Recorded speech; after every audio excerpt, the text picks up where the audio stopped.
দড়ি মাসুমপুরের সাবেক member Shafiq member বলছে যে হুজুর ইমাম সাহেব হুজুর আপনি মাইক দিয়ে কয়ে দেন। তা আমি এটা গুরুত্ব দেই নাই, জানি শেষের কথা। তো আমি গুরুত্ব দেই নাই, বলি নাই, বললাম না। কেন কখন করে দিই মেম্বারে মসজিদও নাই। এরপরে আমাদের বাড়িতে আইলো দাওয়াতে, হুজুর কোন সময় দেবেন? আমি কি আসর নামাজ পড়াবেন? আসর নামাজ পড়ে আওয়ার পরেই কয় কি আপনি একটু দেবেন না, আপনি আমাকে দানিশ হিসেবে মাইক দিয়ে করলেন না কেন?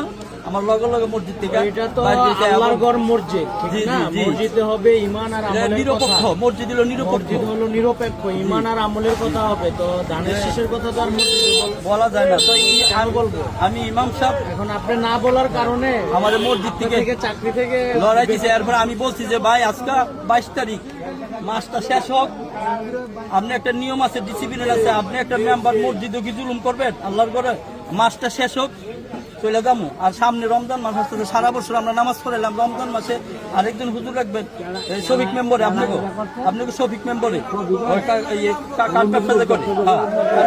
লাস্টে আমাদের মাসের বেতনটাও দিল না।